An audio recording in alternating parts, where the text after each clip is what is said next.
Hi students, good morning. आज हम लोग देखने जा रहे हैं क्लास 10 का हाफ ईयरली एग्जाम। अभी अभी जस्ट ख़त्म हुआ है कामरूप रूरल डिस्ट्रिक्ट। कौन सा? कामरूप रूरल का। तो कामरूप रूरल डिस्ट्रिक्ट का अभी अभी हाफ ईयरली एग्जाम ख़त्म हुआ। ये है जनरल मैथमेटिक्स का क्वेश्चंस। तो चलिए देखते हैं, इसे हम लोग सोल्यूशन एक एक करके क्वेश्चंस को सॉल्व करेंगे। ओके, तो चलिए देखते हैं, हर एक क्वेश्चंस को हम लोग सोल्यूशन करेंगे और इस तरह हम लोग सोल्यूशन हर एक क्वेश्चंस को अच्छे से डिटेल में देखेंगे। ठीक है, शॉर्ट ट्रिक के साथ देखेंगे कि शॉर्ट टाइम में हमें कैसे अटेम्प्ट करना है क्वेश्चंस को। देखिए, which of the following is square of an even number.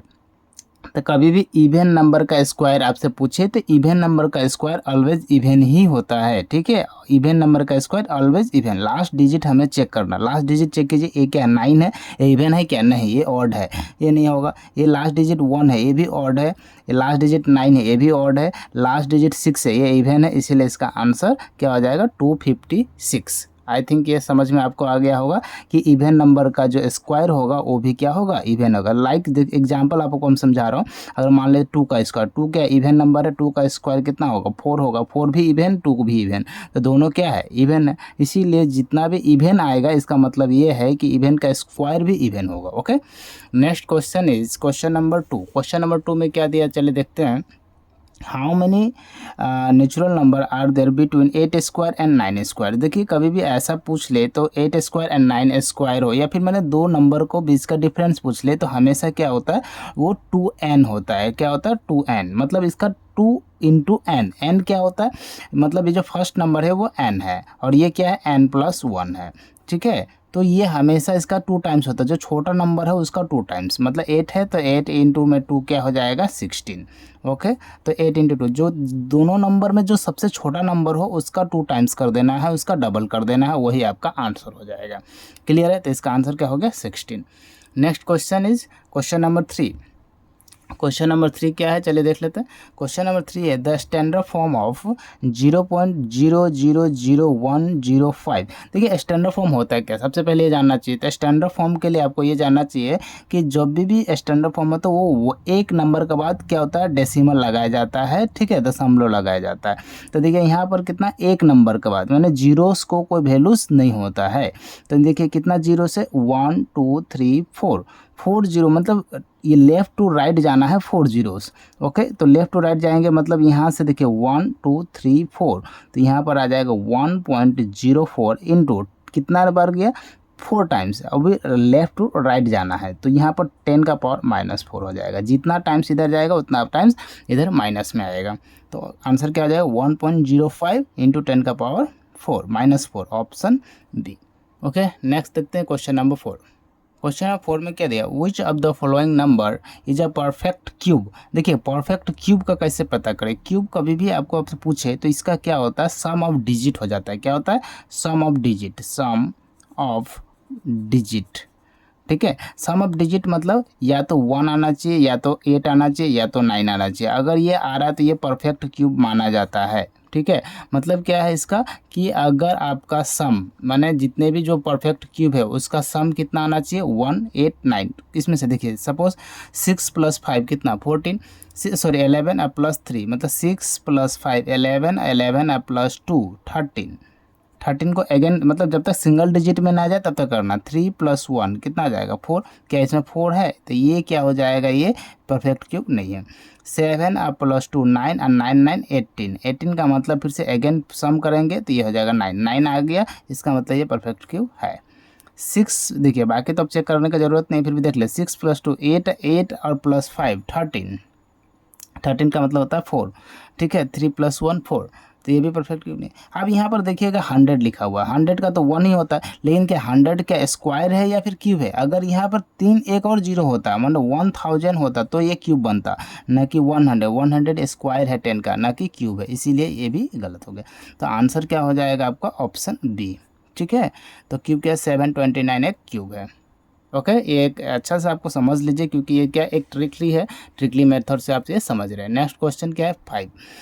For any two positive integer M N N, H C F M N and L C M M N. देखिए, तो इसमें क्या हो जाएगा? इसको एक फार्मूला होता है। फार्मूला क्या होता है? H C F into L C M, H C M HCF हो गया, sorry HCF into LCM equal to product of two number. क्या होता है? Product of two numbers. ठीक है, तो प्रोडक्ट ऑफ टू नंबर्स कौन सा नंबर है? तो m है और n है, तो HCF इंटू LCM क्या हो जाएगा? m into n। तो option A m into n है। तो ये चीज़ याद रखिएगा, HCF into LCM equal to product of two number. Okay, next question is question number 6। Question number 6 में क्या दिया, चलिए देख लेते हैं।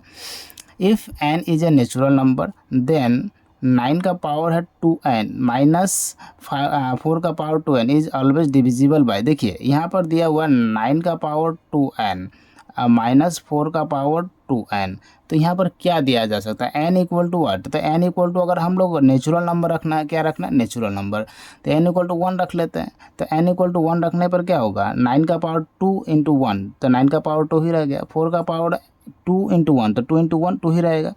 तो 9 का पावर 2 कितना होगा? 9 का पावर 2 हो गया 81 माइनस 16। ओके, तो यहाँ से अगर हम लोग किया जाए तो कितना आ जाएगा? 1 माइनस 16, यानी 11 में से 6 चला जाएगा, कितना का 5, 7 माइनस 1 कितना आ जाएगा?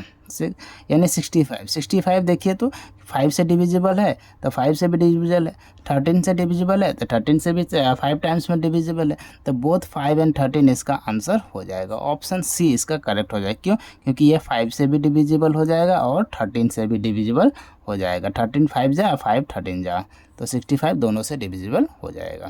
Okay, next question is question number 7। Question number 7 बहुत ही आसान क्वेश्चन है, देख लेते हैं। क्वेश्चन नंबर 7 क्या है? The number of decimal place after which of decimal एक्सपेंसर of the rational number 46। देखिए इस क्वेश्चन को क्या दिया? 46 डिवाइडेड बाय 2 का पावर 6 इंटू 5 का पावर 3। देखिए क्वेश्चंस को देखने के साथ ही आप बोलिएगा जिसका पावर हाईएस्ट रहता है वो आंसर यही है। ये देखिए कट गया, ये 6 है और ये 5 है। तो इसमें क्या हो जाएगा? यहाँ से देखिए एक बार चेक करना है कि ये कटने वाला नंबर तो नहीं है। तो ये 6 को कैसे लिख सकते हैं हम लोग? 6 को एकदम ऐसे भी लिख सकते हैं हम लोग कि 2 का पावर 1 इंटू 2 का पावर 5, ऐसे भी तो लिख सकते हैं। तो यहाँ पर देखिए 2 से ये कट जाएगा 23 टाइम्स में। तो अभी जो हमारा पास रिजल्ट है वो क्या है? 23 बाई 2 का पावर 5 इंटू 5 का पावर 3। तो हाईएस्ट पावर कितना? 5। तो आंसर क्या हो जाएगा? सी, ऑप्शन सी। ध्यान से समझना है क्योंकि डायरेक्ट चेक नहीं करें, एक बार देख लेना कि कटने वाला नंबर है या नहीं। अगर कटने वाला नंबर है तो पहले काटना फिर चेक करना पावर को। डायरेक्ट ऐसा नहीं कि 6 है तो 6 में टिक मार दिया, नहीं, ऐसा आप नहीं करेंगे। ठीक है, नेक्स्ट देखते हैं क्वेश्चन नंबर 8। क्वेश्चन नंबर 8 में क्या दिया, चलिए देख लेते हैं। देखिए स्टेटमेंट का क्वेश्चन है, the square of any positive odd integer 2k + 1 is always 1 more than multiple of 8। या फिर the square of any positive integer odd integer 2k + 1 is always 1 more than multiple of 4। देखिए तो इसमें कुछ करने की जरूरत नहीं, इसमें थोड़ा सा समझने का चीज़ है। देखिए क्या दिया हुआ कि 2k + 1 का होल स्क्वायर अगर किया जाए तो क्या आ जाएगा? 2k का a square plus b square, b square means 1 का स्क्वायर प्लस 2ab 2a। अच्छा इसको एक काम करता है, इसको बाद में लिखता है। a square plus 2ab, a means 2k plus b, a square plus 2ab plus b square. Okay, अब इसका बाद देख लेते हैं। तो देखिए यहाँ पर 2 का power 4k square plus 4k plus 1। यहाँ से 4k को अगर हम कॉमन ले लिया जाए तो यहाँ से क्या निकलेगा? 4k का माने था k प्लस 4k प्लस 1 और इधर में 1। तो यहाँ से हम लोग को ये चीज़ों को समझना होगा कि k का वैल्यू क्या रख सकता है। k का वैल्यू अगर हम 1 रखते हैं तब पर भी 4 से डिविजिबल है, अगर 2 रखता है फिर भी ये क्या हो गया? मतलब ये दोनों ही सही, 4 वाला भी सही है और 8 वाला भी सही है। k का वैल्यू 1 रखता है तो 8 हो जाएगा, 1 रखता है तो 4 ही रहेगा, 2 रखेगा तो 8 हो जाएगा। इसका मतलब ये है कि बोथ 1 एंड 2 आर ट्रू। ठीक है, दोनों ही स्टेटमेंट क्या है? सही है। नेक्स्ट देखते हैं क्वेश्चन नंबर 9। नेक्स्ट क्वेश्चन क्या है? If 1 0 of the quadratic polynomial है X square plus 3x plus K is 2। Means क्या है? x का वैल्यू हमें पहले दे दिया हुआ 2, तो यहाँ से हम लोग को क्या है क्या x square plus 3x plus के इक्वल टू क्या होना चाहिए? 0 दे देते। तो x का वैल्यू कितना है? 2, तो 2 का स्क्वायर हो जाएगा यहाँ पर प्लस 3 इंटू एक्स का वैल्यू कितना है? 2 प्लस के इक्वल टू 0। 2 का स्क्वायर कितना हो गया? 4, 3 इंटू 2 6 प्लस के इक्वल टू 0। तो 6 + 4 कितना होता है 10 प्लस में k इक्वल टू 0। तो कि 10 को अगर उस साइड भेज देंगे तो क्या हो जाएगा -10 हो जाएगा। तो k का वैल्यू क्या मिल गया -10। ऑप्शन कौन सा हो जाएगा, ऑप्शन बी इसका क्या हो गया करेक्ट आंसर हो जाएगा। आई होप आपको समझ में आ गया होगा।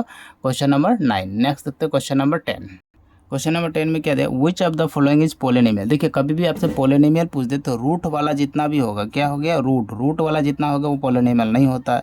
और जितना भी फ्रैक्शन में हो जाए क्या हो जाए फ्रैक्शन में जितना भी रहेगा वो भी क्या होता है पोलिनोमियल नहीं होता। देखिए ये भी फ्रैक्शन में है, ये भी फ्रैक्शन में है, सिर्फ यहाँ पर जो है ऑप्शन बी क्या है ये पोलिनोमियल होगा, क्योंकि x का पावर 2 है प्लस 3 ना तो ये रूट में है ना ही फ्रैक्शन में, इसीलिए इसका आंसर क्या हो जाएगा ऑप्शन बी। ओके नेक्स्ट देखते हैं क्वेश्चन नंबर 11। क्वेश्चन नंबर 11 में क्या दिया हुआ, चलिए देख लेते हैं क्वेश्चन नंबर 11। ठीक है, क्वेश्चन नंबर 11 है, if A and B are the zero of quadratic polynomial x² + x + 1 then 1/α + 1/β क्या होगा।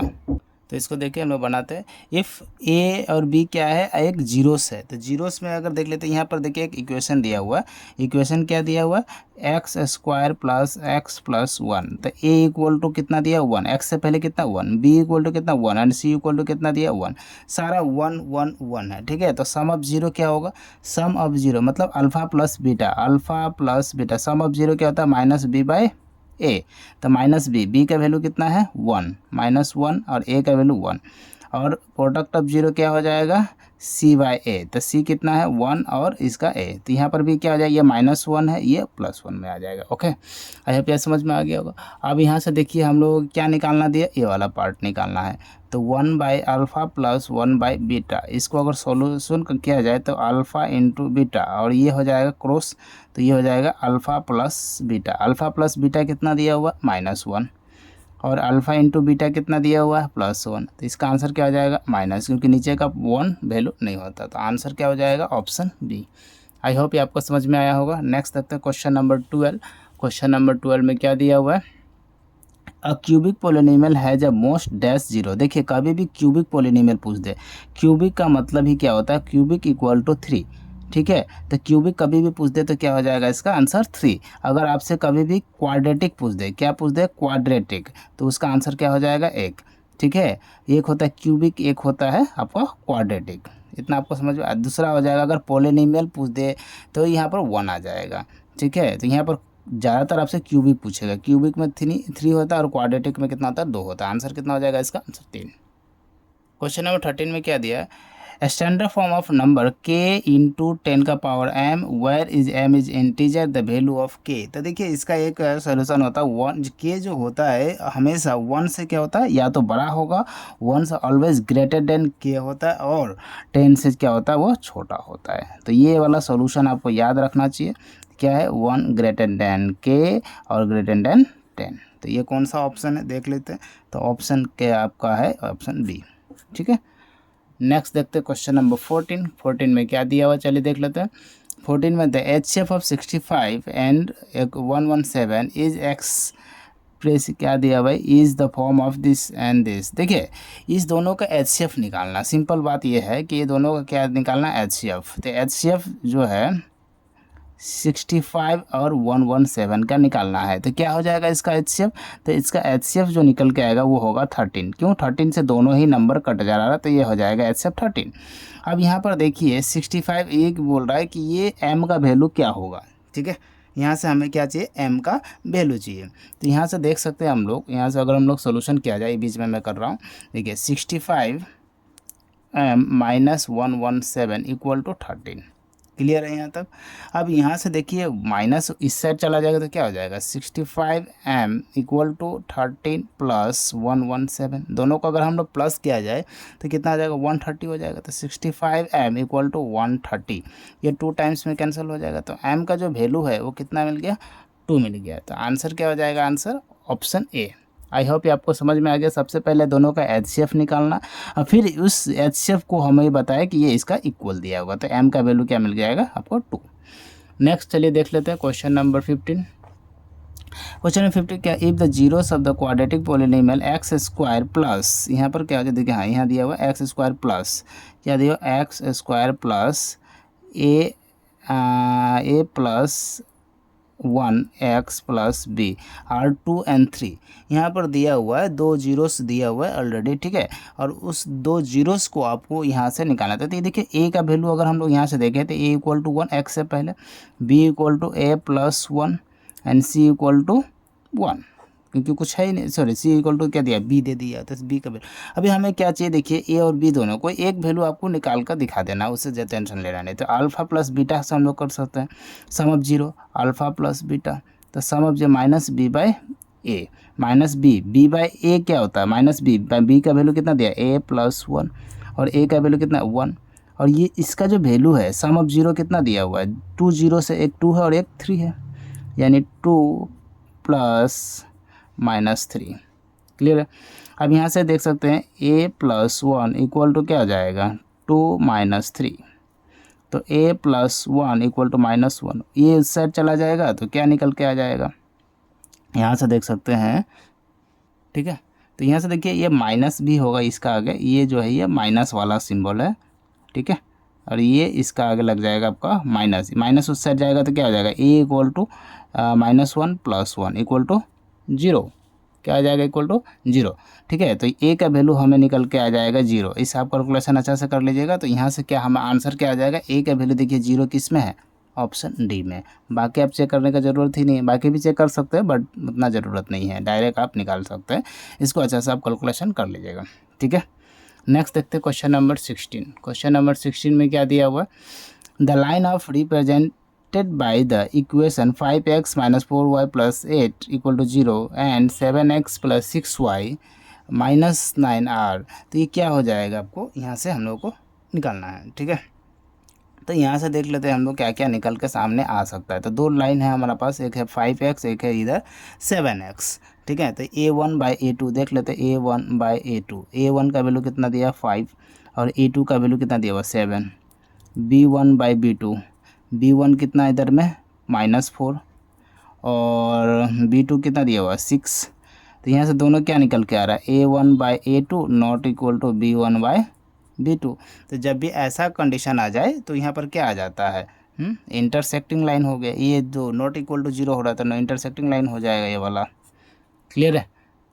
आई होप आपको समझ में आ गया होगा। नेक्स्ट देख लेते हैं हम लोग क्वेश्चन। अब इसको आगे भी देख सकते थे, देखने का ज़रूरत नहीं, पैरेलल तो होगा नहीं क्योंकि यहाँ ऑलरेडी इंटरसेक्टिंग आ गया। नेक्स्ट देख लेते हैं क्वेश्चन नंबर 7। नेक्स्ट क्वेश्चन है द डिस्क्रिमिनेंट। देखिए डिस्क्रिमिनेंट वाला क्वेश्चन हमेशा पूछता है आपसे। तो जब भी डिस्क्रिमिनेंट का फॉर्मूला क्या होता है, b² माइनस 4ac। अब क्वेश्चन में क्या दिया हुआ है, यहाँ पर आप देख सकते हैं bx² plus bx plus c, मतलब ये a है, ये b है और ये c है, ओके। तो यहाँ पर देख लेते हैं b का वैल्यू क्या दिया, b ही दिया, तो b² माइनस 4, a का वैल्यू क्या दिया, b दे दिया हुआ, a का वैल्यू क्या दिया b, तो यहाँ हो जाएगा b, और c का वैल्यू क्या दिया, c ही दे दिया, तो क्या हो जाएगा b² माइनस 4bc। कौन सा है देख लेते हैं, b² माइनस 4bc, तो ये वाला ऑप्शन डी इसका करेक्ट हो जाएगा। आई होप ये आपको समझ में आया होगा। नेक्स्ट देखते हैं क्वेश्चन नंबर 22। क्वेश्चन नंबर 22 में क्या दिया, चलिए देख लेते हैं। Under what condition ax² plus bx plus c is a quadratic equation. बोल रहा है ऐसा क्या कंडीशन करे कि ये क्वाड्रेटिक इक्वेशन बनाए रहे। तो यहाँ पर देखिए a का वैल्यू जो है ये कभी भी 0 नहीं होना चाहिए, ये कभी भी 0 नहीं होना चाहिए। मतलब क्या बोल सकते हैं, a नॉट इक्वल टू 0। अगर ये 0 हुआ तो ये वाला पार्ट भी 0 हो जाएगा, तो ये क्वाड्रेटिक इक्वेशन नहीं बनेगा। इसीलिए इसका आंसर क्या होगा, a not equal to 0, option B, ठीक है। ये चीज़ समझ में आया, नहीं समझ में आया, कुछ चीज़ और बता देता हूँ। जैसे क्या दिया हुआ ax² plus bx plus c। देखिए ये क्वाड्रेटिक इक्वेशन तब तक है जब तक इसका पावर 2 है। अगर इसका पावर 2 से गायब हुआ तो ये क्वाड्रेटिक गायब हो जाएगा। अगर हम a का वैल्यू 0 रखें तो ये वाला पूरा वैल्यू क्या हो जाएगा, 0 हो जाएगा। इसीलिए कभी भी a जो है 0 नहीं हो सकता, यही इसका आंसर है, ठीक है। नेक्स्ट देख लेते हैं। नेक्स्ट क्वेश्चन क्या दिया हुआ है इसका, क्वेश्चन नंबर 23 में दिया हुआ है 1 root of the quadratic equation is 3, sum of the 2 roots is 0। देखिए 1 रूट दिया हुआ है, 1 रूट का मतलब क्या होता है, अल्फ़ा का वैल्यू मान लेते हैं 3 है और alpha plus beta equal to 0 दे दिया हुआ है। तो देखिए यहाँ पर अल्फ़ा का वैल्यू अगर यहाँ रखिएगा तो ये इस साइड जाएगा, जैसे कि 3 प्लस बीटा इक्वल टू 0, तो बीटा का वैल्यू क्या हो जाएगा, -3 हो जाएगा। अल्फ़ा 3 और बीटा -3। तो हमें इक्वेशन बनाना है। इक्वेशन का फॉर्मूला क्या होता है, x² minus sum of zero means alpha plus beta into x plus product of zero, ठीक है। तो x square minus sum of zero तो क्या दिया, जीरो ही है, जीरो एक्स हो जाएगा। अब प्लस यहाँ पर देख लेते हैं, ठीक है। और यहाँ पर देख लेते हैं प्रोडक्ट ऑफ जीरो कितना दिया हुआ है, तो प्रोडक्ट ऑफ जीरो क्या हो जाएगा, अल्फ़ा इंटू बीटा यानी 3 मतलब -9, ओके। तो यहाँ हो जाएगा एक्स स्क्वायर -9। तो देख लेते हैं कौन सा है, X square -9 equal to 0, option A, ठीक है। नेक्स्ट देखते हैं क्वेश्चन नंबर 24। क्वेश्चन नंबर 24 में क्या दिया हुआ है, चलिए देख लेते हैं। Question number which of the following equation has 2 as a root, मतलब x का जो वैल्यू है वो क्या दिया हुआ, 2 दे दिया। अब हमें कि कौन सा इक्वेशन सेटिस्फाइड करेगा वो हमें पुट करना है, मतलब x का वैल्यू 2 रख के देखना है और चेक करना है कि 0 कौन सा वैल्यू में आ रहा है। तो ये वाला आप देख लिया, मैं डायरेक्ट सी का चेक करता हूँ, क्योंकि ये देख लेते हैं। देखिए सी का वैल्यू अगर हम देखें तो 2 है, इंटू एक्स स्क्वायर का मतलब 2 का स्क्वायर, -7 एक्स का मतलब 2 प्लस 6 इक्वल टू 0। तो 2 2 जा 4, अब यहाँ से देख लेते हैं 4 -7 2 जा 14 प्लस 6 इक्वल टू 0। तो 4 इंटू 2 8 इधर प्लस 6 -14 प्लस 6 इक्वल टू 0, ठीक है। तो 8 और 6 कितना हो जाएगा, 14 माइनस में 14 इक्वल टू 0। तो ये 0 इक्वल टू 0, मैंने दोनों साइड क्या हो जाता है, ऑप्शन सी इसका क्या हो जाएगा, करेक्ट। बाकी आप चेक कीजिए, नहीं निकलेगा, ठीक है। तो डायरेक्ट मैं इसका आंसर ही टिक करके दिखा दिया। Next question number 25। Question number 25 में कहते हैं the sum of the two number 27, the sum of two numbers 27 and the product 182 the number are. देखिए क्या बोला है कि दो नंबर को जोड़ने पर 27 आना चाहिए और दोनों को मल्टीप्लाई करने पर 182 आना चाहिए। देखिए इसको शॉर्ट ट्रिक ही आपको याद करना चाहिए, डायरेक्ट उतना प्रोसेसिंग नहीं, क्योंकि यहाँ टिक करना है, ठीक है, आपको बनाने का ज़रूरत नहीं है। तो देखिए ये दोनों को अगर प्लस करने पर कितना आना चाहिए, 27। तो 12 + 13 प्लस करने पर कितना आएगा, 25। तो ये तो होगा ही नहीं। 13 + 14 ये 27, ये हो सकता है। 15 + 12 कितना, ये भी 27 हो सकता है। और ये भी तो 27 है ही नहीं, है ना, तो ये भी नहीं हो सकता। अब बचा दो आंसर, या तो ये वाला तो है नहीं, या तो बी होगा या तो सी होगा। अब हमें क्या करना है, दोनों का मल्टीप्लाई करके देखना है कि 182 आना चाहिए। अब देखिए लास्ट डिजिट का हम चेक करेंगे। देखिए 13 × 14 लास्ट डिजिट, 4 × 3 कितना होगा, लास्ट में 2 मिलेगा। इसका लास्ट डिजिट देख लेते हैं, 2 × 5 कितना होता है, 0 होता है। हमें कितना चाहिए लास्ट में, 2 चाहिए। तो ऑप्शन कौन सा आंसर हो जाएगा, ऑप्शन बी। डायरेक्ट ऐसे करना, आपको इतना लंबा इक्वेशन करके नहीं जाना है, ठीक है। ये डायरेक्ट शॉर्ट ट्रिक है, डायरेक्ट ही आपको बनाना है, ठीक है।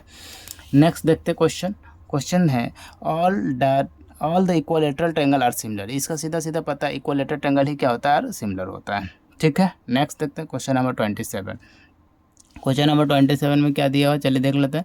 क्वेश्चन नंबर 27 में है in a triangle ABC and XY parallel to BC, if AB equal to 4BX and YC equal to 2 then the value of AY, ठीक है। अब यहाँ पर हमें क्वेश्चन को ठीक करना है, चलिए देख लेते हैं। यहाँ पर हम लोगों को क्या करना है, एक हम लोग ट्रायंगल बनाते हैं, ठीक है। ट्रायंगल बनाए। अब ट्रायंगल को क्या देख लेते हैं। देखिए क्या दिया हुआ है, ABC यहाँ पर दिया triangle ABC and XY parallel to BC, मतलब क्या है, ये A है, ये B है और ये C है। XY पैरेलल टू BC है, ओके। अब यहाँ से देखिए एक इक्वेशन यहाँ से आपको समझ में आएगा। यहाँ पर देखिए AB इक्वल टू 4BX। तो यहाँ से हम लोग काम कर सकते हैं, BX को नीचे लेके आ जाते हैं। तो AB equal to BX equal to 4 और नीचे नहीं कुछ है तो क्या 1 है। मतलब AB का वैल्यू कितना दिया हुआ है, 4 दिया हुआ है। यहाँ से लेकर यहाँ तक का वैल्यू 4 दिया हुआ है और BX का वैल्यू कितना दिया, यहाँ से यहाँ तक का वैल्यू कितना दिया हुआ है, 1 दिया। इसका मतलब ये है कि टोटल वैल्यू 4 है, ये 1 है। तो इसका मतलब ये 1 है और टोटल 4 है, तो ये 3 होगा, क्योंकि टोटल 3 + 1 इक्वल टू 4। तो टोटल A और B का वैल्यू अगर दोनों जोड़ दिया जाए तो 4 हो जाएगा। BX का वैल्यू 1 आ गया, यहाँ से तो एक वैल्यू मिल गया। फिर देखिए Y और C का वैल्यू 2 दे दिया हुआ है। तो हमें किसका वैल्यू चाहिए, A और Y का, यहाँ X दे देते। इसका एक फार्मूला होता है, क्या होता है, AX बाय BX, फिर ये होता है AY बाय YC, क्लियर है। तो यहाँ से देखिए AX का वैल्यू कितना दिया हुआ, 3 और इसका 1, यहाँ पर ए वाई का वैल्यू एक्स दिया हुआ है और इसका 2 दिया हुआ है। क्लियर। तो यहाँ देखिए क्रॉस मल्टीप्लाई कीजिएगा, 3 इंटू 2 6, तो एक्स का वैल्यू क्या मिल जाएगा 6। आई होप आपको समझ में आ गया। तो ये क्रॉस मल्टीप्लाई किए तो एक्स का वैल्यू क्या मिल के आ जाएगा आपके पास 6। तो ऑप्शन कौन सा हो जाएगा, ऑप्शन सी। आई होप ये आपको समझ में आ गया होगा पूरा ड्राइंग के साथ अच्छा से। ओके, नेक्स्ट देखते हैं क्वेश्चन नंबर 28। क्वेश्चन नंबर 28 में क्या दिया चलिए देख लेते हैं। If triangle P Q R, equilateral triangle दिया हुआ है एक्स वाई जेड, दोनों इक्वल है, तो angle P equal to 50 degree. देखिए यहाँ पर देखिए एंगल पी इक्वल टू क्या हो जाएगा, एंगल क्यू हो जाएगा। यहाँ पर से अगर हम सीधा सीधा देखें तो एंगल पी का जो वैल्यू है वो क्या होगा, एंगल एक्स हो जाएगा, और एंगल पी का वैल्यू 50 है तो एंगल एक्स का वैल्यू भी 50 डिग्री हो जाएगा। नेक्स्ट एंगल क्यू का वैल्यू एंगल वाई हो जाएगा, एंगल क्यू का वैल्यू एंगल वाई हो जाएगा। और यहाँ पर देख लेते हैं क्यू और वाई में से क्यू का वैल्यू 60 दिया है तो वाई का वैल्यू भी क्या हो जाएगा 60 दिया हुआ है। तो हमें किसका वैल्यू पूछा, वाई का पूछा, वाई का वैल्यू कितना हो जाएगा 60, तो ऑप्शन बी हो जाएगा। सीधा सीधा, उतना ड्राइंग बनाने का जरूरत ही नहीं था, direct question direct attempt. Okay, next question number 29। Next question है, देखिए क्वेश्चन नंबर 29। क्वेश्चन नंबर 29 में क्या दिया है, मैच करना हमको फॉलोइंग दो, मैच द फॉलोइंग। ठीक है, तो यहाँ तो देखिए देख लेते हैं मैच द फॉलोइंग में क्या दिया हुआ है। यह साइन ए माइनस कोस 90 माइनस ए, यहाँ से हम लोग एक चीज़ देख लिए थे, साइन ए माइनस ये आपका दे दिया, ए का जो वैल्यू है ये किसका साथ ये लगेगा। ठीक है, तो यहाँ पर हम लोग एक चीज़ देख लेते हैं कि ये जो वैल्यू है ये क्या हो जा रहा है, साइन ए कोस 90 माइनस ए का जो वैल्यू होगा ये भी साइन ए ही हो जाएगा, और साइन ए माइनस साइन ए 0, तो ए का वैल्यू क्या आ जाएगा 2 का साथ आएगा, ए का वैल्यू क्या आ जाएगा 2 का साथ, यानी ए का वैल्यू क्या हो जाएगा 2। तो देख लेते हैं ए का वैल्यू 2 कहाँ कहाँ है, देखिए ये वाला तो होगा ही नहीं क्योंकि ए का वैल्यू 1 है, यहाँ पर ए का वैल्यू 2, ए का वैल्यू 2, ए का वैल्यू 2। ठीक है, नेक्स्ट देख लेते हैं। तो यहाँ पर हम लोग को नेक्स्ट देखना है आपका sec square A minus 10 square ए।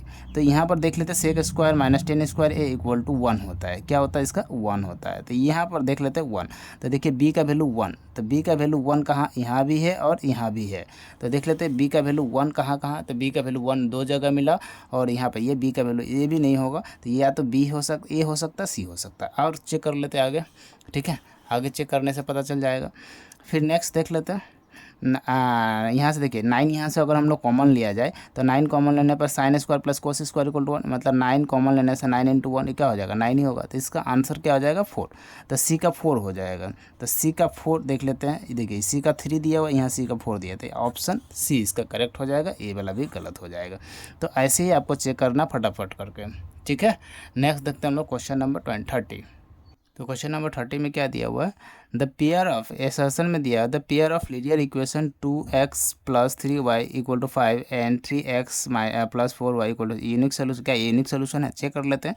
देखिए यहाँ 2 है तो a1/a2 क्या हो जाएगा 2/3, और b1/b2 ये क्या देख लेते हैं, b1 का वैल्यू 3 है और यहाँ b1 का वैल्यू 4 है। तो देख लेते हैं ये क्या हो जाएगा a1/a2 not equal to b1/b2, तो ये बिल्कुल सही है।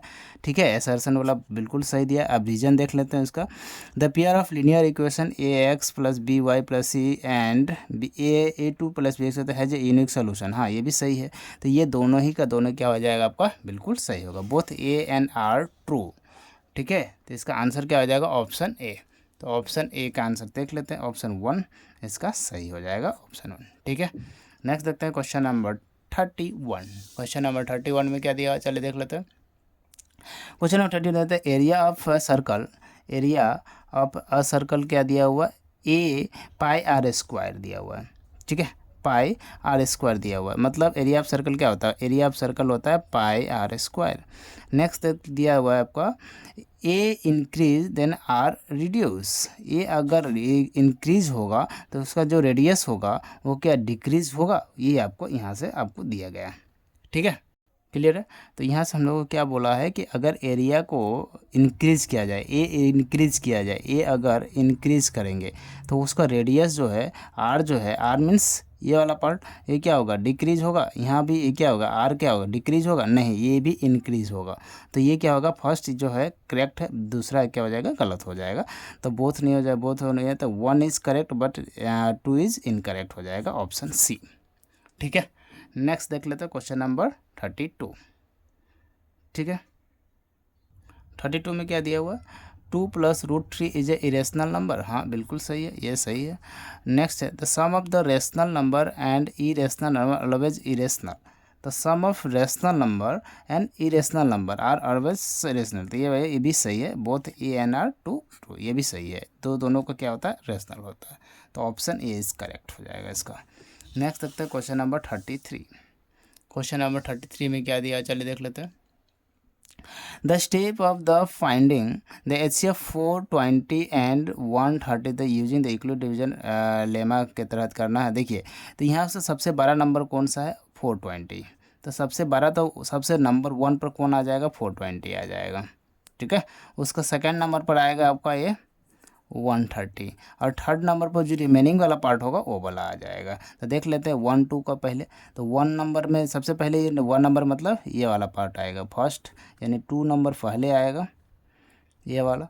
उसके बाद यहाँ भी है 2, उसके बाद क्या आ जाएगा 130, 1 आएगा, उसके बाद 1 आना चाहिए, यानी ऑप्शन बी। उसके बाद थर्ड आएगा। ठीक है, नेक्स्ट हम लोग देखें क्वेश्चन नंबर 34। क्वेश्चन नंबर 34 में क्या था, in triangle A B C, A B equal to 2 centimetre, B C इतना एंड सी ए इतना, if D E F equal perpendicular perpendicular, ये जो है इक्वलेटरल ट्रेंगल है। तो देखिए यहाँ से मैं एक इक्वलेटरल ट्रेंगल को फॉर्म कर रहा हूँ। ए हो जाएगा ए बी सी, और एक और इक्वलेटरल ट्रेंगल लेकर आ रहा हूँ जिसका नाम हो जाएगा D E F, D E F. अब यहाँ से देख लेते हैं, ए बी का वैल्यू 2 दिया हुआ है, ए बी का वैल्यू 2 दिया हुआ है, बी सी 2 दिया हुआ है, ओके, और सी ए 2.5 दिया हुआ है। दोनों इक्वलेटरल ट्रायंगल है, दोनों सेम होगा, साइड्स इक्वल हो सकता है अनइक्वल। तो यहाँ से देख लेते हैं हम लोग, ई एफ का जो वैल्यू है वो 4 दिया हुआ है, मतलब इसका ये 2 टाइम्स दिया हुआ है। कितना दिया, 2 टाइम्स दिया। तो सारा एंगल, सारा जो साइड से वो 2 टाइम्स होगा। तो ये वाला साइड इधर हो जाएगा 2.5, तो ये हो जाएगा 5, ये 2 है तो ये हो जाएगा 4, मतलब 2 टाइम्स है तो सारा साइड 2 टाइम्स हो जाएगा। तो यहाँ पर पेरीमीटर पूछा है, प्लस कर दीजिए, 4 + 4 + 5, तो 4 + 4 8, 8 + 4 14, सॉरी 12 + 1 13। तो आंसर क्या हो जाएगा आपका 13। चलिए देख लेते हैं, चेक करते हैं 13 किस में है। तो ऑप्शन सी इसका क्या हो जाएगा, करेक्ट हो जाएगा। नेक्स्ट देखते हैं question number 35।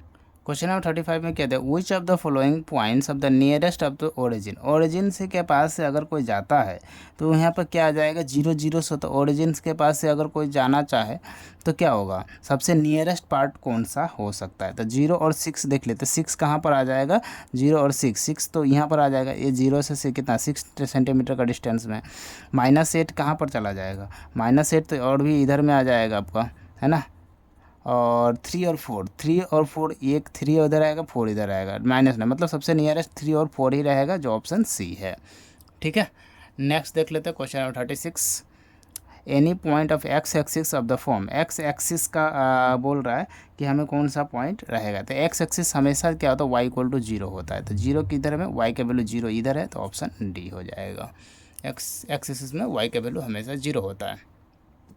The midpoint of the line segment joining the point 2A at 0 and 0, BA। Okay, तो मिड पॉइंट का फॉर्मूला क्या होता है, मिड पॉइंट का फॉर्मूला होता है आपका x1 + x2 divided by 2, y1 + y2 divided by 2। तो x1 का वैल्यू कितना दिया हुआ 2 है, और प्लस x2 का वैल्यू कितना दिया हुआ 0 डिवाइडेड बाई 2, और y1 का वैल्यू कितना दिया, y1 का वैल्यू दिया हुआ 0, और y2 का वैल्यू 2b/2। तो यहाँ से देख लेते हैं क्या निकल के आ जाएगा आपका, यहाँ से निकल के अगर 2a/2 और यहाँ से 2b/2, 2 कैंसिल, 2 कैंसिल, तो क्या मिल जाएगा, a और b। तो a b सिर्फ मिल रहा है, तो ऑप्शन ए इसका करेक्ट हो जाएगा। आई होप आपको समझ में आ गया होगा। नेक्स्ट देखते हैं क्वेश्चन नंबर 38। 38 में क्या दिया हुआ है, the distance of the P X Y from the origin. तो फ्रॉम जो ओरिजिन से जब भी आपका यहाँ निकलता है तो √100x² + y² होता है। तो ये आंसर क्या आ जाएगा, ऑप्शन डी। ठीक है, नेक्स्ट देखते हैं क्वेश्चन नंबर कितना होगा 39। क्वेश्चन नंबर 39 में क्या दिया हुआ है, साइन a = 3/5। मतलब क्या दिया, साइन a का वैल्यू क्या होता है p/h, और इसका वैल्यू दिया 3/5। ठीक है, तो p/h इसका पाइथागोरस थ्योरम निकालेगा तो b का जो वैल्यू आ जाएगा वो 4 निकल के आ जाएगा सामने। कैसे निकल के आ जाएगा, तो √100 में क्या हो जाता है h² यानी जैसे h² - 3², तो 5 का स्क्वायर 25 - 3 का स्क्वायर 9, तो कितना हो जाएगा 16 √100, और ये हो जाएगा 4। ठीक है। तो बी का वैल्यू कैसे निकल के आएगा, इस तरह से निकलेगा। अब यहाँ से हमको क्या मिला 10a, तो 10a का होता है p/b, p/b, p का वैल्यू कितना है 3 और b का वैल्यू कितना है 4, तो 3/4 इसका क्या हो जाएगा, करेक्ट आंसर हो जाएगा। आई होप आप समझ में आ गया होगा। 39 का क्या हो जाएगा 3/4। नेक्स्ट देखते हैं क्वेश्चन नंबर 40। देखिए 40 क्वेश्चन, ये सब ट्रिकली है, आपको आसानी से समझ में आना चाहिए। कभी भी आपको ऐसे दे दे वैल्यू और बीच में मल्टीप्लाई का साइन रहे तो ध्यान रखना है कि सिर्फ पेयर लगाना 90s का। देखिए 60 और ये 30, 90 इसका मतलब 1, ये 35 और 55 इसका मतलब भी 1, तो 1 × 1 क्या हो जाएगा, 1 हो जाएगा, ऑप्शन सी। क्लियर है, सीधा सीधा ये आपको देखना है कि पेयर लगाना 90s का। 10 है 10 है, 60 30 90, इधर भी 10 35 ये 55, दोनों मिलकर 1 90 आएगा, इसका मतलब 1। तो जब भी 1 और सारा मल्टीप्लाई में है तो 1 × 1 1 हो गया। प्लस में रहता तो प्लस कर देते हैं, माइनस रहता तो माइनस कर देते हैं, एकदम ईजी। ठीक है। Next question 41, for what value of theta tan theta equal to cot theta, कब होता है दोनों इक्वल, तो ये 45 डिग्री पर होता है। कोई भी जैसे tan cot sine cos sec cosec सारा 45 डिग्री पर इक्वल होता है। ठीक है। नेक्स्ट देख लेते हैं 42 क्वेश्चन नंबर 42 में कहते हैं विच of the following can not be the value of the cosec theta. तो कोसेक थीटा का साइन 0 क्या होता है वो आपको जानना पड़ेगा। साइन 0 क्या हो जाएगा, इन्फिनिटी हो जाएगा, 0 को उल्टा इन्फिनिटी। साइन 30 क्या होगा, 2 हो जाएगा। साइन 45 क्या होगा, आपका ये वाला हो जाएगा। साइन 45 √2 होता तो ये 1/√2 हो जाएगा, ये √2 हो जाएगा। साइन 60 ये हो जाएगा आपका 2/√3 हो जाएगा। और साइन 90 क्या हो जाएगा, 1 हो जाएगा। तो यहाँ पर देखिए कौन ऐसा वैल्यू जो नहीं हो सकता, तो ये वाला वैल्यू नहीं हो सकता। ऑप्शन ए 1/2 नहीं आया, 2 आ सकता, 1/2 नहीं आएगा। ठीक है। नेक्स्ट क्वेश्चन है, आपको सीधा सीधा वैल्यू याद होना। चूज द रॉन्ग आइडेंटिटी, आपको रॉन्ग आइडेंटिटी निकालना है। Sine square plus cos square equal to 1 सही है। 1 + tan square equal to sec square, ये भी सही है। नेक्स्ट है 1 + cot square equal to cosec square, ये भी सही है। यहाँ होगा साइन स्क्वायर, यहाँ पर देखिए ये माइनस होना चाहिए, यहाँ क्या होना चाहिए माइनस, ये इस साइड जाएगा तो माइनस हो जाएगा, तो ये वाला गलत हो जाएगा। ठीक है। तो आंसर क्या हो जाएगा, ये वाला आंसर है। Next question, question number 44। Question 44 में क्या दिया, चलिए देख लेते हैं। The condition of the real and unequal, real and unequal. तो रियल एंड अनइक्वल का फॉर्मूला क्या होता है, b² - 4ac > 0, ये रियल एंड अनइक्वल का होता है। ठीक है। तो यहाँ पर देख लेते हैं p, b का स्क्वायर का मतलब p, b का मतलब क्या दिया p का स्क्वायर - 4, a का मतलब है x। ठीक है। यहाँ सॉरी a का मतलब कुछ नहीं दिया, 1 है, और c का मतलब दिया हुआ q। तो क्या आ जाएगा, p² - 4q > 0। तो यहाँ से क्या हो जाएगा, ऑप्शन डी। क्लियर है। नेक्स्ट देखते हैं, लास्ट क्वेश्चन है ये, और इस जो हमारा आज का जो सेशन है इसका ख़त्म करने का लास्ट 45 क्वेश्चन तक ही है इसका। तो देखिए √8 का हो जाता है 2, √27 का होता है 3 और 64 का होता है 4। तो प्लस कर लीजिए, 5 + 4 9, ऑप्शन बी। तो इसी के साथ हमारा जो आज का कामरूप रूरल डिस्ट्रिक्ट का है ये कंप्लीट हो जा रहा है। अगर आपका वीडियो अच्छा लगा लाइक कीजिए, सब्सक्राइब कीजिए। तब तक के लिए जय हिंद, जय भारत, थैंक यू।